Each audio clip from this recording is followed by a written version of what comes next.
आज बात करते हैं सिक्का के ऊपर। जाते हैं सभी की हमने सिक्का रखवा रखी है। एक आध्यात्मिक कारण भी है। जय शंकर की। मैं बाबा रामानंद सैंपाड़ा धाम खेड़का गुजर से। आज बात करते हैं सिक्का के ऊपर। हमारे आश्रम में आप लोग जो भी आया उसने देखा होगा, हमारे पास जितने भी बच्चे आते हैं सभी की हमने सिक्का रखवा रखी है। वो एक आध्यात्मिक कारण भी है और साइंस का रीज़न भी है। साइंस प्रकृति से भी दोनों साइड से देखे तो एक आध्यात्मिक रीजन में अपने सनातनी होने से शुरू से आध्यात्मिक को पाने के लिए यहाँ से शक्ति का संचार बताया गया है। यहाँ 10वां द्वार बताया गया है।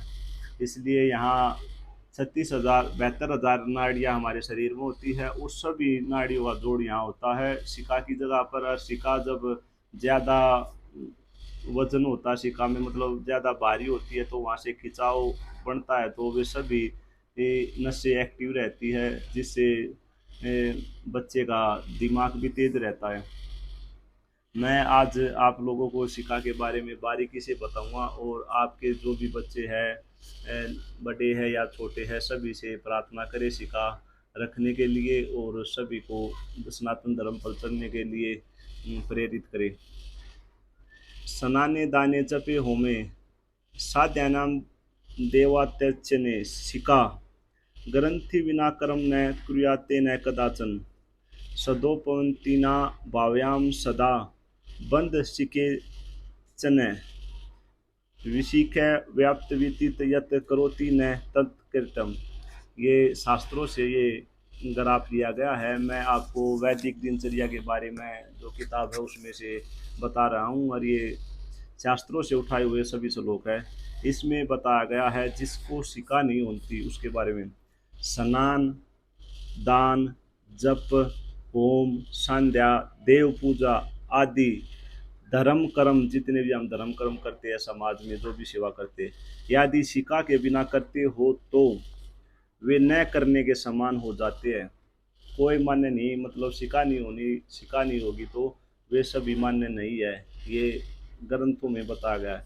तथा सिक्का में गांठ लगाए बिना किया गया पुण्य कर्म भी न करने के समान हो जाता है।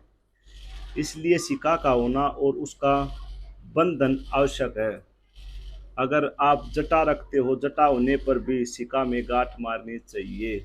ये ग्रंथ में साफ साफ सभी बारीकी से लिखा हुआ है और सभी ने इस बात के ऊपर ध्यान देना चाहिए।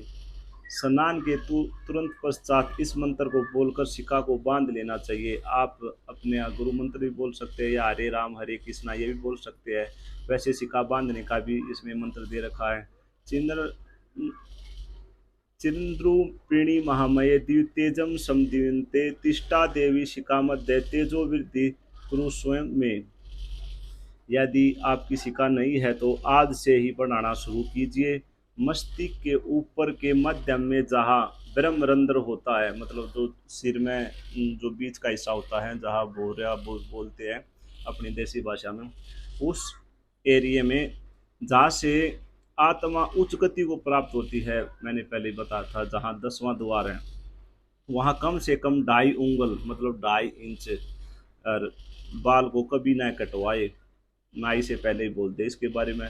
2.5 उंगल का मतलब है, शास्त्रों में यही बताया गया कि जितना गौ माता का खुर है उतनी जगह में से सिक्का को छुड़वा ले, और उसको जितनी हैवी बनाओगे, जितनी मोटी बनाओगे, और जितना उसमें वजन होगा, जितना उससे खिंचाव होगा, उतना आपका ब्रेन एक्टिव रहेगा, आपका मस्तिष्क तेज और मतलब हर बात को याद करने में सक्षम, और सभी प्रकार की जो भी नशे है सभी का जोड़ वहाँ पर बताया गया है, वे एक्टिव रहेंगी।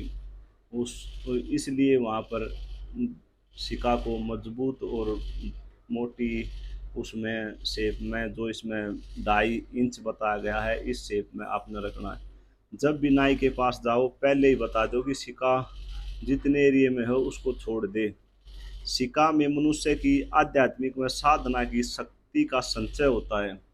मतलब जो सिक्का की जगह है, सिक्का से मनुष्य की आध्यात्मिक और साधना जो भी हम करते हैं उस वहीं से संचय होता है, वहीं से हमें ज्ञान के द्वारा प्राप्ति होती है, आध्यात्मिक ज्ञान की भी और आप कभी ध्यान में बैठे हो, जो भी बैठे हो वो आप इस चीज़ को महसूस करता है, वहीं से आपको ऐसा लगेगा कि कुछ ना कुछ हमारे शरीर में प्रवेश कर रहा है। इसलिए इतिहास में सनातनियों ने सिक्का कटवाने के बदले मृत्यु को स्वीकार किया है। स्वयं सोच लिए सिक्का कितनी आवश्यक है। और अब हमने इस बात के ऊपर ध्यान देना चाहिए अपने सभी बच्चों को, और अपने आसपास जो भी हम अपने धर्म का प्रचार करना चाहते हुए सभी सिक्का के महत्व के बारे में बता दिया, सिक्का की व्याख्या भी मैंने कर दी, सिक्का के मंत्र के बारे में बता दिया। और आजकल मैं देख रहा हूँ एक छोटा वाक़या हुआ था हमारे यहीं पे। जितने भी बच्चे हम हमारे पास आते हैं उनमें से एक बच्चा अपनी बुआ के पास चला गया। उसकी बुआ ये बोली कि आप मेरे घर में आओगे तो आपने चोटी कटवानी पड़ेगी। ये कैसी बात है। उसने बच्चे ने इतना इस सिक्का के बारे में नहीं पता था, उसने बेचारे ने वो चोटी कटवा ली और फिर बुआ को गया। ये ऐसा तो मत करो। हर सनातनी से यही प्रार्थना है कि इस प्रचार को ज़्यादा से ज़्यादा फैलाओ, ताकि कि सिक्का का महत्व पता लगे लोगों को। सिक्का का महत्व पता नहीं लगेगा तो वो इसके बारे में नहीं जान पाओगे, और ऐसे ही कहेगा कि कोई पंडित जी का नाम दे देता है, कोई कुछ कहता है। नहीं, ऐसा मत करो। और हर सनातनी को चोटी रखनी चाहिए, सिक्का रखनी चाहिए। मेरा आप सभी से यही संदेश है। जय शंकर की। आज